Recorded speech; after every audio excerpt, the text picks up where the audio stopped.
ये संसार में आदमी सुख चाहता है फिर दुख क्यों मिलता है? आदमी जन्म चाहता है फिर मरण क्यों मिलता है? आदमी मिलन चाहता फिर जुदाई क्यों होती है? संयोग चाहता वियोग क्यों होता है? ये कैसा संसार है रे भाई? हम सुख चाहते हैं आता नहीं, दुख नहीं चाहते घर में पड़ा रहता है। मैत्रेय ऋषि ने हंसकर कहा, विदुर जी ये संसार द्वंद से बना है। दौच दौच दमदह, एक ईंट पे मकान खड़ा करोगे गिर जाएगा, इसलिए ईंट की कैंची लगानी पड़ती है तो ये बिल्डिंग खड़ी हो जाती है, एक सीधी एक टेढ़ी। इसी तरह संसार द्वंद से बना है, सुख या दुख। सुख लोगे तो दुख मिलेगा ही, दुख लोगे तो सुख मिलेगा ही। सुख मध्य स्थितम दुखम दुख मध्य स्थितम। अब आप चाहे कि खाली सुख ही सुख हो जाए, कभी हो नहीं सकता। कीचड़ लोगे तो पानी भी आएगा और कचड़ा भी आएगा। संसार में सुख दुख हानि लाभ जीवन मरण ये सब सृष्टि बनी तब से ही बने हुए हैं। काम क्रोध अकेले नहीं रहते, मद और मत्सर अकेले नहीं रहते हैं, ये दो दो साथ ही रहते हैं। विदुर महाराज सावधान हो जाओ। अब देखो तीसरे स्कंद की थोड़ा सृष्टि प्रकरण है, सावधान होकर के कथा सुनो। आज इस ज्ञान की सबसे बड़ी आवश्यकता है। ये मिट्टी, ये मकान, ये महल, ये पेड़, ये पौधे, ये क्या हैं?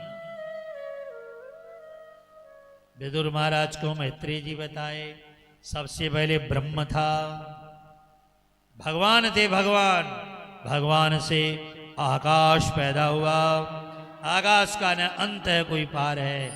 आकाश प्रकट हुआ, आकाशाद वायु, फिर वायु पैदा हुई, वायु से अग्नि पैदा हुआ, अग्नि से जल पैदा हुआ और जल से धरती पैदा हुई और धरती पर हम सब खड़े हुए। ये सब कहां से आया? सब कुछ सब धरती से आया। धरती कहां से? जल से, और जल अग्नि से अग्नि, वायु से वायु, आकाश से आकाश, परमात्मा से। इसलिए कोई पत्ता, कोई फूल, कोई बेटा, कोई सब कुछ हम ईश्वर से ही आए हुए हैं। पंच तत्व के बिना कुछ हो सकता है क्या दुनिया में? कोई नया आविष्कार नहीं कर सकता है।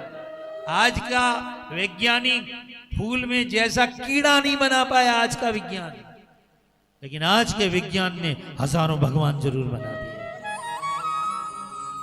पहाड़ बड़ा होता है कि फूल का कीड़ा बड़ा होता है? बताइएगा जरा। अरे कीड़ा बड़ा होता है, वो खाता है, पीता है, बच्चे पैदा कर रहा है, चल रहा है, दौड़ रहा है। पहाड़ तो एक जगह खड़ा पड़ा।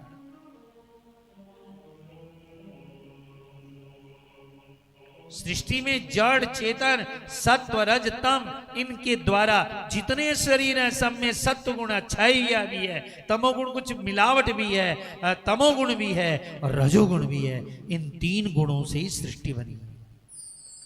सत्व में सुख उपजता है, भजन करने की, कीर्तन करने की इच्छा हो तो सत्व गुण बढ़ गया है।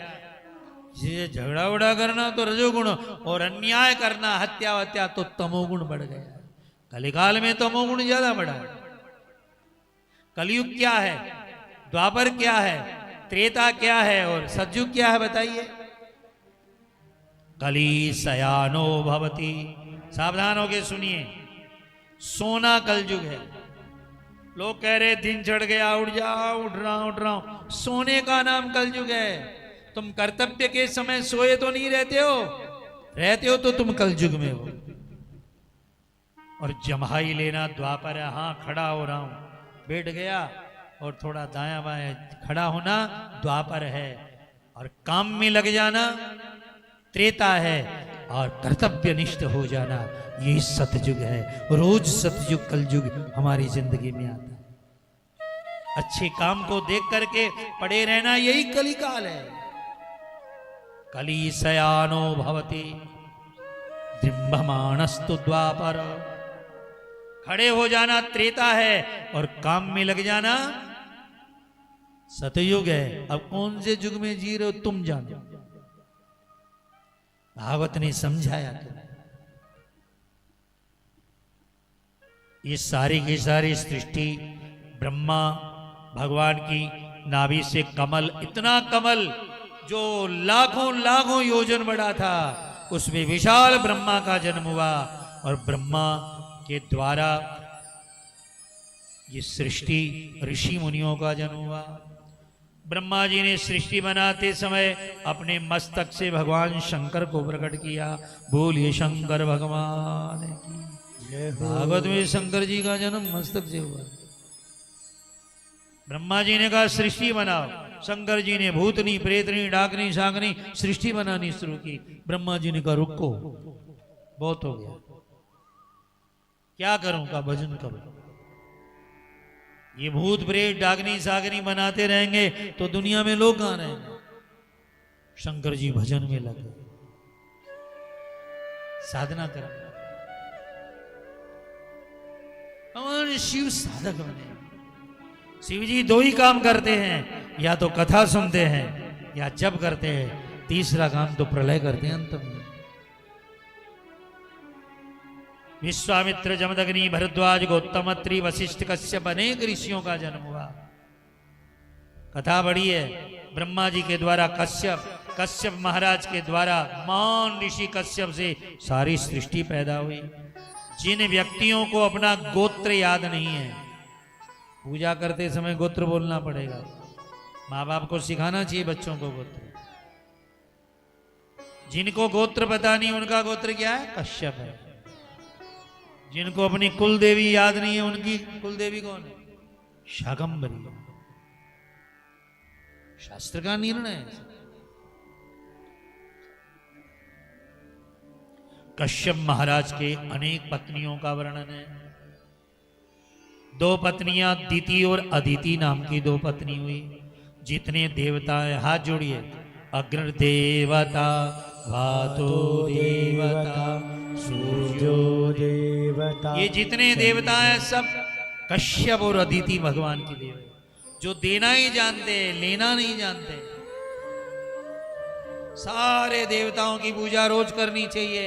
अग्नि से प्रकाश, सूर्य से चंद्रमा से हम लोग प्रकाश ले रहे हैं, धरती से रहना ले रहे हैं, हवाओं से श्वास ले रहे हैं।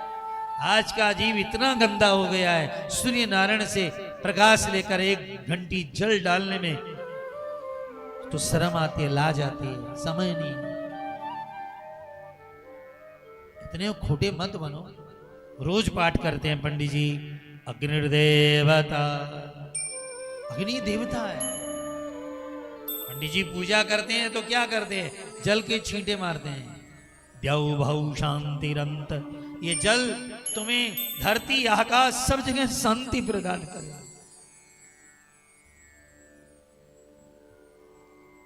देवताओं का जन्म हुआ। दूसरी पत्नी का नाम दिति थी। अदिति के पुत्रों को देखकर, इंद्र वरुण कुबेर आदि को देखकर उसका मन जलने लग गया। ये जलस का जन्म गलत हो गया। एक बार सायंकाल का समय कश्यप जी यज्ञ कर रहे थे। दिति पहुंची। उन्होंने कहा यज्ञ बंद कीजिए। पहले मेरी सुनिए। उन्होंने कहा सायंकाल का समय, प्रातःकाल ब्रह्मा का समय होता है, मध्याह्न का समय विष्णु जी का होता है, और सायंकाल का समय अरे भाई शंकर भगवान का होता है। आजकल संध्या वंदन छोड़ दिया आप लोगों ने, नहीं तो यज्ञों पर भी धारण कीजिए।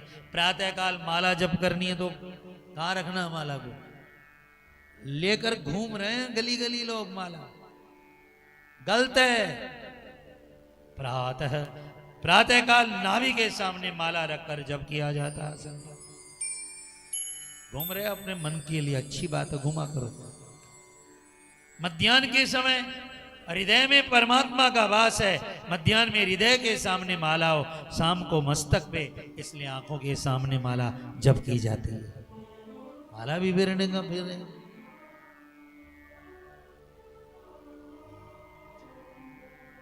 पत्ते पर बैठकर माला जप करने से दरिद्रता आती है। थोड़ा कर्मकांड को भी समझ लो। काट पर बैठ करके माला जप करने से आदमी रोगी होता है। घास पर बैठ करके जप करने से आदमी के जीवन में दुख ही आता है। माला जपने के लिए लाल ऊन का आसन चाहिए, काली कंबल का आसन चाहिए, आसन पर बैठकर कुशा का आसन चाहिए। ऋषियों के लिए मृग आसन है, सिंहासन है। अपना आसन मत बदलिए, उसमें भजन रहता है। अपनी माला मत बदलिए, अपना गुरु मत बदलिए, बड़ा संभाल के रखिए। जिस आसन पर भजन करते हो उसमें तेज आता है।